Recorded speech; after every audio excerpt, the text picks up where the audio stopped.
नमस्कार दोस्तों। उपपदबंध उपवाक्य के प्रश्न आपने देखा होगा पेपर में कई बार आते हैं। ठीक है, अब फिर चाहे आप केवीएस की तैयारी कर रहे हो, बीपीएससी की तैयारी कर रहे हो या यूपी टेट की, केवीएस, यूपी टेट या आपका बीपीएससी, मतलब किसी भी पेपर की तैयारी कर रहे हैं, पदबंध का विषय आपको अक्सर आता है।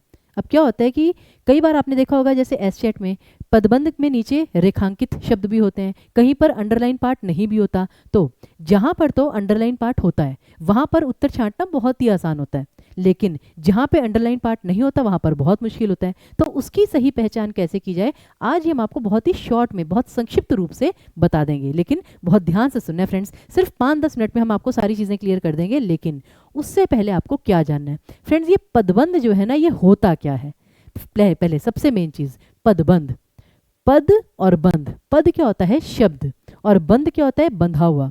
यानी जब शब्दों का एक समूह, ग्रुप जो होता है, ग्रुप ऑफ वर्ड्स, वो मिलकर एक इकाई के रूप में कार्य करे। जैसे कि कुछ शब्द हैं वो मिलकर क्या चीज़ प्रेजेंट कर रहे हैं, विशेषण को प्रेजेंट कर रहे हैं, या संज्ञा को प्रेजेंट कर रहे हैं, या क्रिया ही बता रहे हैं सारी की सारी, या वो सारे शब्द मिलकर एक अव्यय को रिप्रेजेंट कर रहे हैं। तो शब्दों का समूह क्या रिप्रेजेंट कर रहे हैं, उसको हम पदबंध कहते हैं, जिसके 5 प्रकार हैं: संज्ञा, सर्वनाम, विशेषण, क्रिया, अव्यय। अब जैसे यहाँ पर है कि यह बहुत ही सुंदर वातावरण है। एक बार आपके सामने ये 2 वाक्य हैं, सारे बच्चे अपने एंड पर ट्राई कीजिए कि इस पूरे वाक्य में, दोनों वाक्यों में कौन से ऐसे शब्द हैं जिनका ग्रुप बनाया जा सकता है। प्लीज एक बार ट्राई कीजिए, मेरी आपसे रिक्वेस्ट है। ऐसे कौन से शब्द हैं जिनका ग्रुप बनाया जा सकता है और उसे एक इकाई के रूप में देखा जा सकता है कि ये सारे विशेषण हैं या ये सारे संज्ञा हैं, क्या हैं, कि यह बहुत ही सुंदर वातावरण है। अब जैसे मैं यहां पे कहूं यह बहुत ही सुंदर, अब ये क्या है फ्रेंड्स, बहुत ही सुंदर, ये है आपका विशेषण। तो ये क्या कहलाएगा, विशेषण पदबंध। लेकिन और खैर उसी प्रकार दूसरा, उसने बहुत तेजी से मुझ पर वार किया। अब उसने, ये आपका अलग से सर्वनाम शब्द है। बहुत तेजी से, ये एक शब्द आएगा कैसे, काम कैसे हुआ, बहुत तेजी से, फिर मुझ पर वार किया, ये तीनों अलग अलग शब्द हैं। वार किया ये क्रिया, कि कैसे किया, बहुत तेजी से, तो ये क्या है आपका रीतिवाचक क्रिया विशेषण। रीतिवाचक क्रिया विशेषण, अर्थात यहां पे क्या आया, क्रिया विशेषण पदबंध। अब यहां पर चाहे आपको अंडरलाइन पार्ट दिया हो या ना दिया हो, कोई फर्क ही नहीं पड़ता, क्योंकि बाकी किसी भी चीज का ग्रुप नहीं बनाया जा सकता, ग्रुप केवल इन 3 शब्दों का बनाया जा सकता था। लेकिन अब जो पहला वाक्य है फ्रेंड्स, यहां पर हमें अंडरलाइन की जरूरत पड़ती है। क्यों, अगर तो सिर्फ इतना है तब तो आपका विशेषण पद बनाएगा, परंतु अगर ये अंडरलाइन पार्ट यहां तक होता, बहुत ही सुंदर वातावरण, अगर ये पार्ट आपका संज्ञा शब्द पे खत्म हो तो फिर ये आपका संज्ञा पदबंध बन जाता। ये एक समस्या हो जाती है, और सबसे जो बड़ी समस्या है वो संज्ञा और विशेषण पदबंध में ही कंफ्यूजन होती है। लेकिन बाकी बहुत आसान है। जैसे कि यहां पर आपके पास फ्रेंड्स 4 वाक्य हैं, एक बार ध्यान से, ठीक है ना, इन चारों वाक्यों में देखिए किन शब्दों का आप समूह बना सकते हैं। फटाफट ट्राई कीजिए सारे बच्चे, और जल्दी से एक बार लाइक और शेयर कर दीजिए क्योंकि टॉपिक बहुत इंपॉर्टेंट है फ्रेंड्स, फटाफट।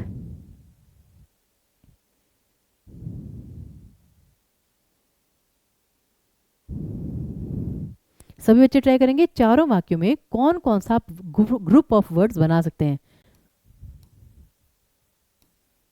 ग्रुप ऑफ वर्ड्स, उसी को हम पदबंध कहते हैं। आपके पास समय पूरा देखिए। समय का पहिया घूमता जा रहा है, यह हादसा सड़क के बीचों बीच हुआ, यहाँ अधिकतर हवा में नमी पाई जाती है, यह फल बहुत ही ताज़ा और मीठा है।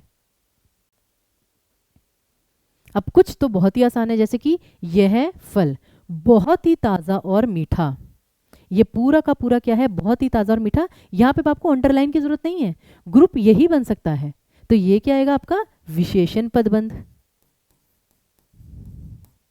उसी प्रकार यहां अधिकतर, हवा में नमी बिल्कुल अलग है सर, लेकिन पाई जाती है। अब यहाँ पे केवल क्रिया वाले शब्द ऐसे थे जिनका ग्रुप बन सकता था, ये आ गया आपका क्रिया पदबंध। उसी प्रकार यह हादसा सड़क के बीचों बीच हुआ तो यानी कि कहाँ हुआ, सड़क के बीचों बीच, कहाँ। तो ये क्या है आपका स्थानवाचक क्रिया विशेषण, कि यह हादसा कहाँ हुआ, कहाँ की जगह आ रहा है, सड़क के बीचों बीच, तो आपका स्थानवाचक क्रिया विशेषण। तो क्रिया विशेषण पदबंध। और उसी प्रकार अगर पहला, समय का पहिया घूमता जा रहा है, घूमता जा रहा है, सारा का सारा क्रिया पर ही फोकस है।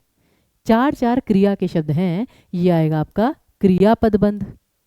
तो ये वो चार वाक्य थे जहां पर आपको अंडरलाइन की जरूरत थी ही नहीं, ठीक है ना। अब जैसे कुछ बच्चे ये भी कह सकते हैं समय का पहिया, हाँ बिल्कुल, अगर अंडरलाइन ये होता तो ये संज्ञा पदबंध होता, लेकिन यहाँ पे अगर अंडरलाइन नहीं है तो जो ज्यादा चार वर्ड्स का ग्रुप जो है घूमता जा रहा है, वो क्रिया पर ज्यादा फोकस है।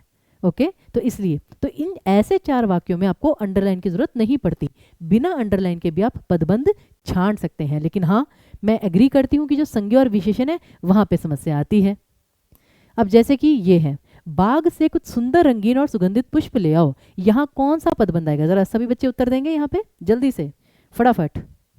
बाग से कुछ सुंदर रंगीन और सुगंधित पुष्प ले आओ, यहाँ पर कोई अंडरलाइन नहीं है। अब अगर अंडरलाइन ना हो तो आप क्या करेंगे ऐसे प्रश्न में, सभी बच्चे एक बार। और इतना तो आपको दिख रहा है ना, इस पूरे वाक्य में जो मेन फोकस है वो विशेषण पर है, कुछ सुंदर रंगीन और सुगंधित। तो यहां पे जो सबसे महत्वपूर्ण है वो विशेषण है, विशेषण पदबंध।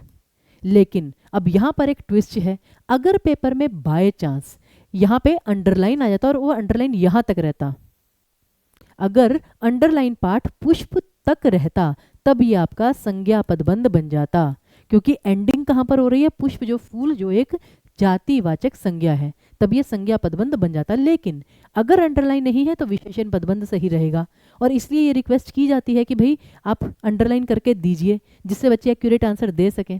ओके, और बाकी अब ये जो मैंने आपको बताया इसको आराम से पहले समझिएगा और फिर उस आधार पर एक प्रश्न का उत्तर दे दीजिएगा कि उसने यह बात मुझे जाने से पहले बताई, इसमें कौन सा पदबंध है। आराम से पढ़िएगा, समझिएगा, और इसके बाद भी अगर आपकी कोई भी क्वेरी है, किसी भी वाक्य में समस्या है, तो उसे आप कमेंट बॉक्स में लिखकर जा सकते हैं, ठीक है, हम उस पर आपको रिप्लाई अवश्य करेंगे। और बाकी टीचिंग परीक्षा पे फ्रेंड्स जो है बहुत सारे कोर्सेज चल रहे हैं जिस पर बहुत अच्छे अच्छे डिस्काउंट्स भी चल रहे हैं, नीचे डिस्क्रिप्शन में आपको उसके लिंक दिए गए हैं, कृपया उन्हें जाकर देखिए। और साथ ही साथ जो परीक्षा की तैयारी है फ्रेंड्स, बच्चों को बहुत सारे सेशंस में डाउट लगता है, टॉपिक्स में डाउट लगता है, उसके शॉर्ट वीडियोस हम अपडेट करते रहते हैं, जैसे हमने ये किया है। तो इसलिए टीचिंग परीक्षा के यूट्यूब चैनल को सब्सक्राइब भी अवश्य कीजिएगा, वो आप ही के लिए बेनिफिशियल रहेगा। बहुत बहुत धन्यवाद।